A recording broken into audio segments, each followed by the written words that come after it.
اس رات بھی شانی منتظر رہی لیکن فاخر کی طرف سے کوئی پیش قدمی نہیں ہوئی۔ وہ پتھر کی طرح ساکت و جامد بستر کے ایک کنارے پر ٹکا رہا۔ شانی نے کئی بار کروٹ بدلی، اپنی ہفت رنگ چوڑیوں کی جھنکار اس کے کانوں تک پہنچائی لیکن کوئی آواز جیسے اس کے کانوں تک پہنچی ہی نہیں۔ یہ بات اپنی جگہ حقیقت تھی کہ فاخر کو دیکھ کر اور اس کے ساتھ ایک کمرے میں رات گزار کر شانی کے دل میں کوئی کلی نہیں کھلی تھی، کوئی ایسی ہوا نہیں چلی تھی جس سے دل کا موسم بدل سکے، لیکن پھر بھی ایک میٹھی میٹھی سی لہر تھی جو فاخر کی قربت کے سبب اس کے بدن میں جاگتی تھی، اسے خود سپردگی پر ابھارتی تھی۔ وہ خدائی حکم کے مطابق اپنا تن من اپنے شوہر پر نچھاور کرنا چاہتی تھی، لیکن جسے وہ سب کچھ سونپنا چاہتی تھی وہ بے خبر تھا۔ یہ بات نہیں تھی کہ وہ شانی کی خواہش ہی نہیں رکھتا تھا۔ شانی نے اس کی سرخی مائل آنکھوں میں طلب کی چنگاریاں دیکھی تھیں، لیکن یوں محسوس ہوتا تھا کہ اس نے ان چنگاریوں کو جان بوجھ کر شعلہ بننے سے روکا ہوا ہے۔ بہرحال شانی کو اس بات کی کچھ زیادہ فکر نہیں تھی، اس کا دل گواہی دے رہا تھا کہ یہ دوری تادیر برقرار نہیں رہے گی، بستر کے درمیان کی خالی جگہ جلد پر ہو جائے گی۔ اگلے روز صبح سویرے رنگ والی سے 2 نائی شگن کی مٹھائی لے کر نارپور پہنچے۔ ان کی زبانی شانی کو پتہ چلا کہ اس کے گھر والے شام سے تھوڑی دیر پہلے نارپور پہنچیں گے، انہیں رات یہیں بسر کرنا تھی۔ اگلے روز ولیمے کے فوراً بعد انہیں شانی سمیت واپس روانہ ہو جانا تھا۔ شانی اپنے گاؤں سے آنے والے دونوں افراد سے یوں ملی جیسے کوئی قریبی عزیزوں سے ملتا ہے۔ وہ دیر تک ان سے باتیں کرتی رہی اور گاؤں کی ایک ایک بات پوچھتی رہی۔ ایسے نائیوں کی زبانی یہ بھی پتہ چلا کہ 6 روز بعد اس کی عزیز سہیلی سغرا کی منگنی ہے۔ یہ خبر جتنی اچانک تھی اتنی ہی خوشگوار بھی تھی۔ شانی کے دل میں بڑی خاموشی کے ساتھ درجنوں لڈو پھوٹ گئے۔ جس وقت شانی بڑی وارفتگی کے ساتھ اپنے گاؤں کے نائیوں سے بات کر رہی تھی، 2 آنکھیں کھڑکی کی اوٹ سے اسے گھور رہی تھیں۔ ان آنکھوں میں ناپسندیدگی صاف پڑھی جا سکتی تھی۔ یہ اس کے شوہر کی آنکھیں تھیں۔ شام کو رنگ والی کے مہمان پہنچ گئے۔ وہ اندھیرا پھیلنے سے پہلے ہی نارپور کی حدود میں داخل ہو گئے، لیکن ان کی گاڑیوں کو نارپور میں داخل ہونے کے لیے آدھا پون گھنٹہ انتظار کرنا پڑا۔ پتہ چلا کہ شامیانے اور کراکری وغیرہ لانے والے ایک ٹرک کا ایکسل معین اس راستے پر ٹوٹ گیا تھا جہاں سے مہمانوں کی گاڑیوں کو حویلی تک پہنچنا تھا۔ ٹرک کو راستے سے ہٹانے کی کوششوں میں کافی وقت ضائع ہوا۔ اس بات کا پتہ شانی کو 2.5-3 ماہ بعد چلا کہ ٹرک خراب نہیں ہوا تھا بلکہ کیا گیا تھا۔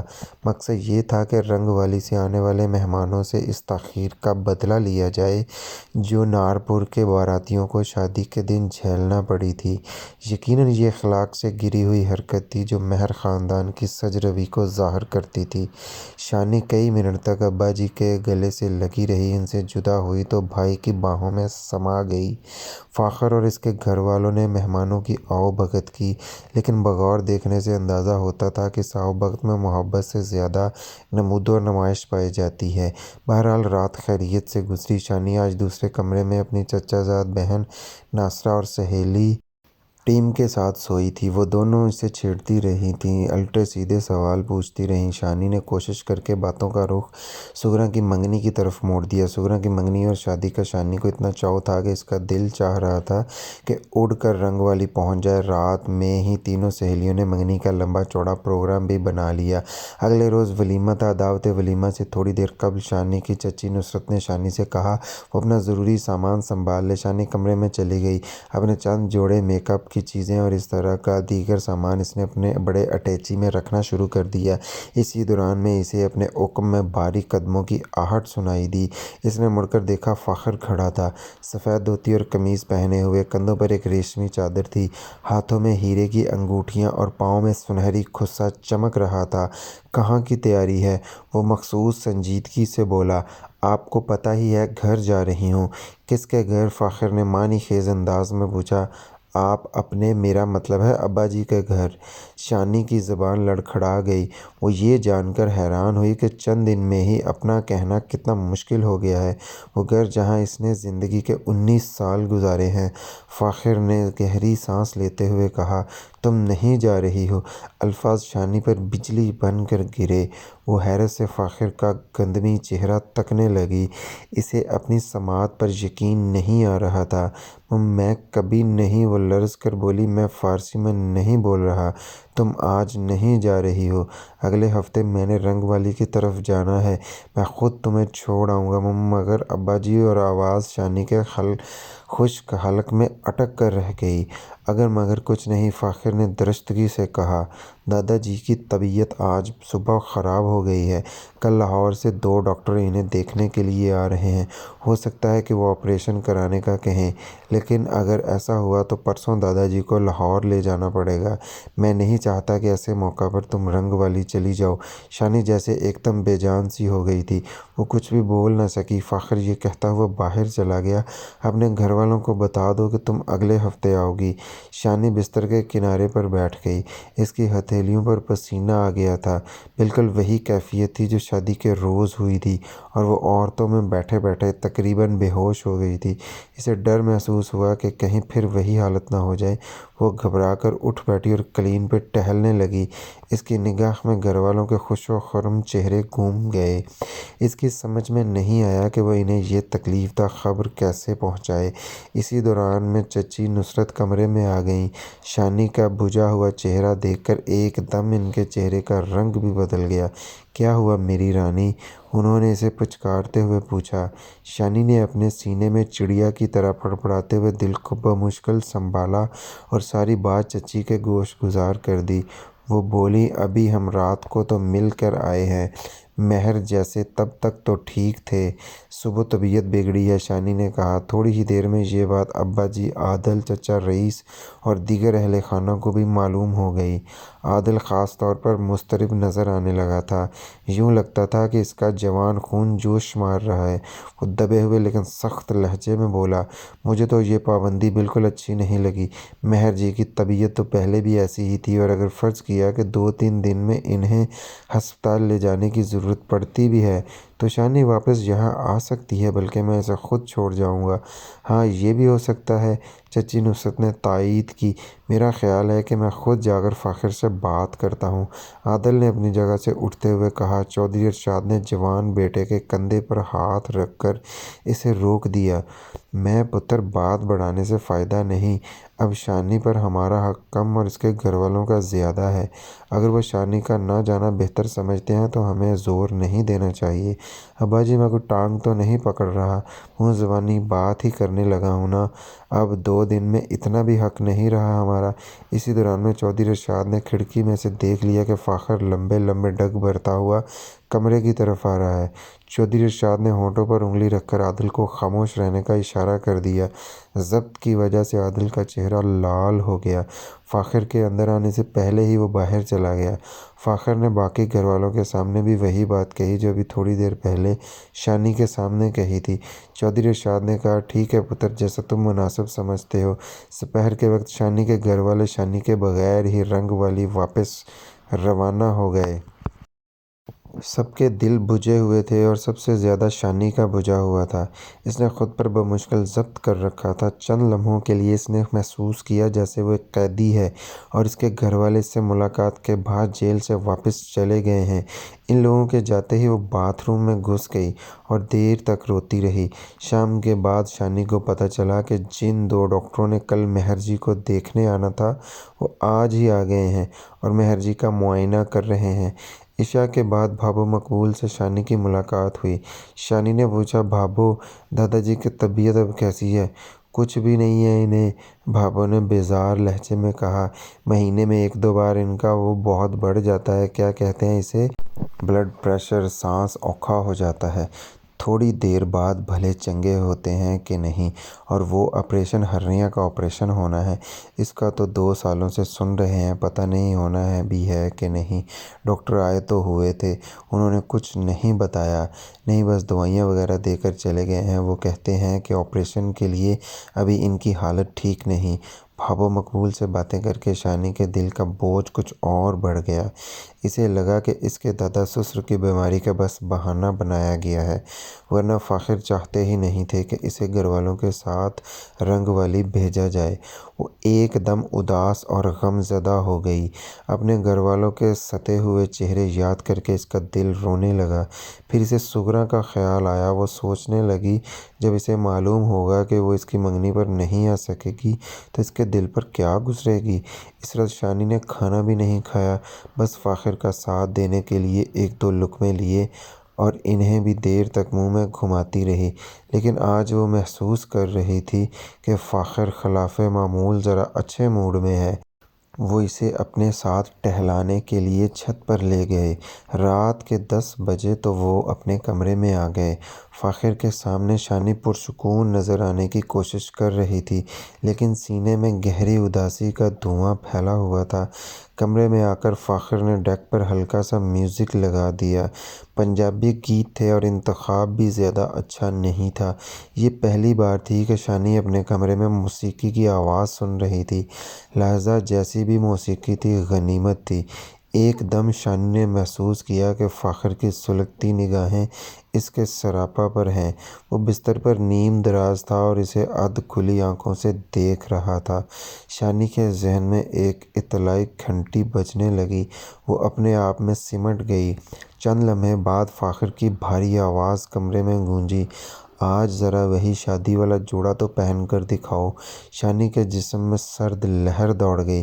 اطلاعی گھنٹی کی آواز درست تھی، آج اس کے شوہر نے اسے پکارا تھا، لیکن یہ کیا بات تھی؟ آج تو اس کے پاس کچھ تھا ہی نہیں۔ وہ خود کو بالکل خالی محسوس کر رہی تھی۔ مٹی کی مورت، اس کے سینے میں ٹیس ایک ذرا اداسی تھی اور آنکھوں کے پیچھے سسکیاں چھپی ہوئی تھیں۔ اسے پکارنے کے لیے اس کے شوہر نے آج یہ کیسا دن منتخب کر لیا تھا؟ اس سے پہلے وہ کئی بار خود سپردگی کا مستحکم ارادہ لیے رات کی دہلیز پر آئی تھی۔ ایسے میں اس کی آنکھیں خوابناک ہوتی تھیں اور بدن میں ایک میٹھی سی لہر بھی چلتی تھی، لیکن آج تو کچھ بھی نہیں تھا۔ وہ مٹی کا کیا سوچ رہی ہو؟ فاخر کی آواز پھر ابھری۔ اس بار لہجے میں ہلکا سا حکم بھی چھپا ہوا تھا۔ ایک بار تو شانی کے جی میں آئی کہ کہہ دے میری طبیعت ٹھیک نہیں ہے، میں سونا چاہتی ہوں، یا پھر اس سے بھی آگے بڑھ کر یہ کہہ دے فاخر مجھے منافقت پر مجبور نہ کریں، آج میرے پاس ایسا کچھ نہیں جو آپ کو دے سکوں، آج میں صرف دھوکہ کروں گی۔ لیکن وہ یہ نہیں کہہ سکی، اور وہ بھی نہیں کہہ سکی جو پہلے سوچا تھا، اور وہ کچھ کہہ ہی نہیں سکی۔ فاخر خاموش تھا، وہ بھی اپنی جگہ بیٹھی ہوئی تھی۔ شاید فاخر کی مردانہ انا آڑے آ رہی تھی۔ وہ شانی کے سامنے اپنی خواہش دہرانا نہیں چاہتا تھا، اور یہ بھی چاہتا تھا کہ وہ اس کی ہدایت پر عمل کرے۔ شانی کی فراست نے محسوس کیا کہ وہ کچھ دیر مزید یوں ہی بیٹھی رہی تو فاخر کے منہ سے کوئی بہت سخت بات نکل جائے گی، یا پھر یہ بھی ہو سکتا ہے کہ وہ غضبناک ہو کر پاؤں پٹکتا ہوا کمرے سے نکل جائے۔ وہ خود کو سنبھال کر اپنی جگہ سے اٹھی اور الماری کی طرف بڑھ گئی۔ کچھ ہی دیر بعد اس کے ہاتھ میں عروسی جوڑا تھا۔ وہ عجیب رات تھی۔ شانی کی آنکھیں بند تھیں۔ وہ اپنے آپ سے، اپنے جسم سے بہت دور چلی گئی تھی۔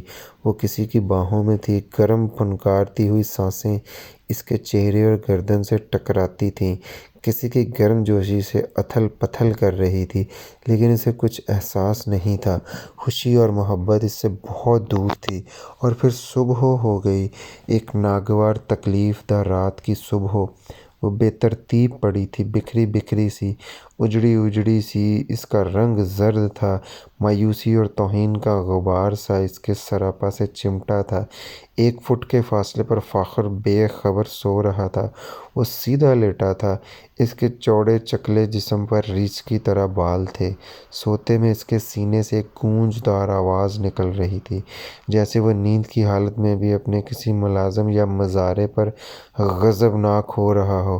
اس کے نتنے پھولے ہوئے تھے اور گندمی چہرہ تمتما رہا تھا۔ نہ جانے کیوں شانی کو اس سے کراہت سی محسوس ہوئی، حالانکہ ایسا ہونا نہیں چاہیے تھا۔ وہ اس کا شریک زندگی تھا۔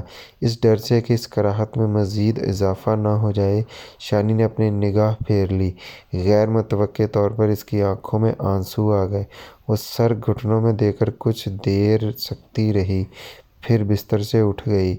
صبح 9 بجے کے بعد جب فاخر کام پر جانے کے لیے گھر سے نکلا تو اس کا موڈ بہت اچھا نظر آ رہا تھا۔ آنکھوں میں سرور کی سی کیفیت تھی۔ خلاف معمول اس نے ہلکے پھلکے لہجے میں بھابو اور اس کے بچوں سے چند باتیں بھی کیں۔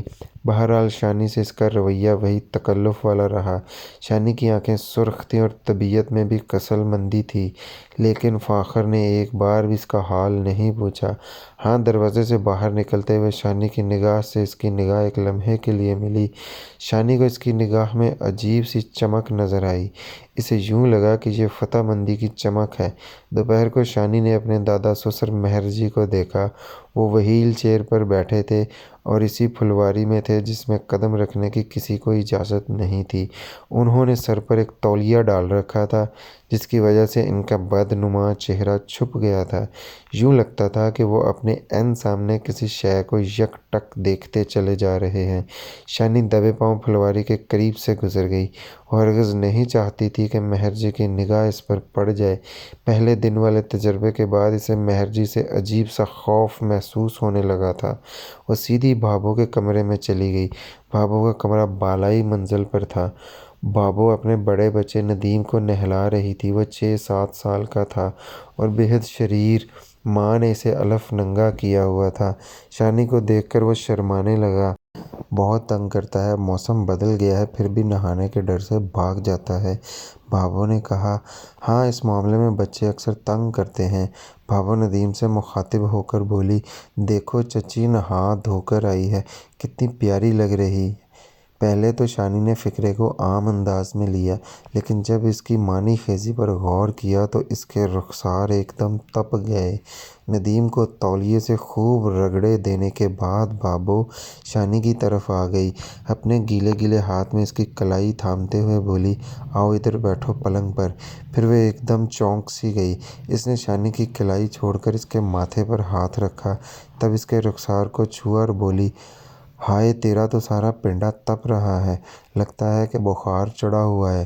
شانی کو اندازہ ہوا کہ اسے واقعی بخار ہو گیا ہے۔ منہ خشک ہو رہا ہے اور جسم دکھ رہا ہے۔ بھابو نے اسے اپنے کمرے میں ہی لٹا لیا۔ ایک ملازمہ کو بھیج کر اس نے نارپور کے پرانے حکیم صاحب کو بلا لیا۔ حکیم نے دوا وغیرہ دی اور کمرے کو ٹھنڈا رکھنے کے لیے کہا۔ شام کو فاخر آیا تو اسے پتہ چلا کہ شانی اوپر بھابو کے کمرے میں ہے اور اسے بخار ہے۔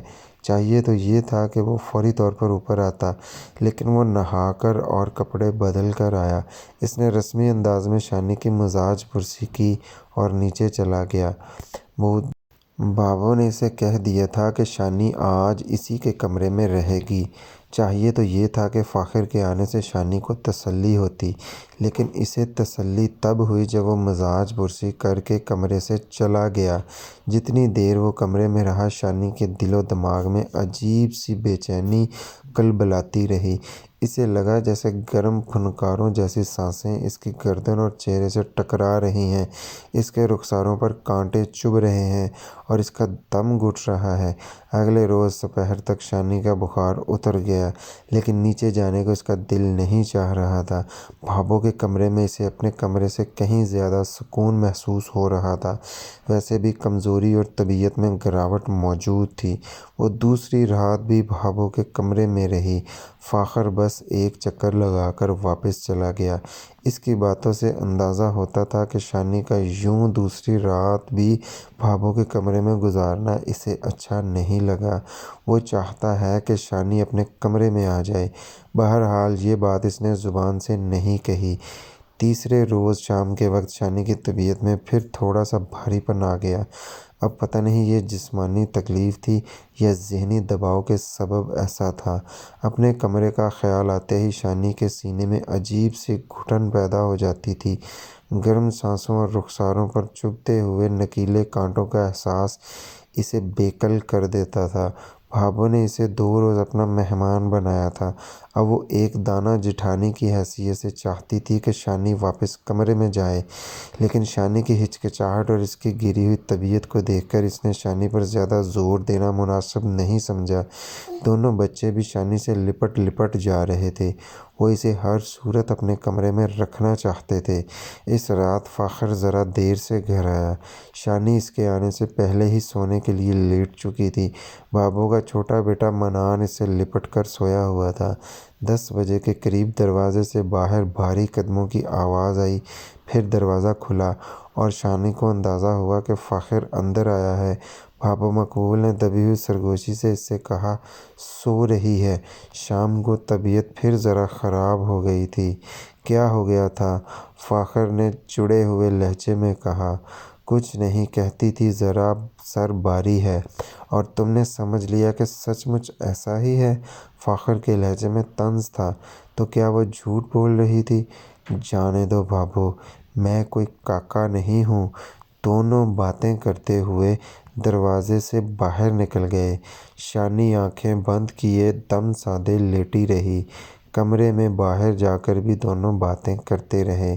مدھم آواز میں شانی کے کانوں تک پہنچ رہی تھی۔ فاخر نے کہا، بھابھو تم خواہ مخواہ اسے سر پر چڑھا رہی ہو، یہ ٹھیک نہیں ہے۔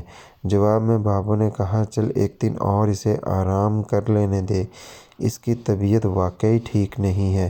ویسے بھی ملوک ہی تو ہے، سب نخرے ہیں۔ بھابھو، اور تمہیں پتہ ہے میں نخرے اٹھانے کا عادی نہیں ہوں۔ میں اس لیے بیاہ کر نہیں لایا ہوں اسے کہ سرہانے کھڑا ہو کر اس کے ماتھے پر ٹھنڈی پٹیاں رکھتا رہوں۔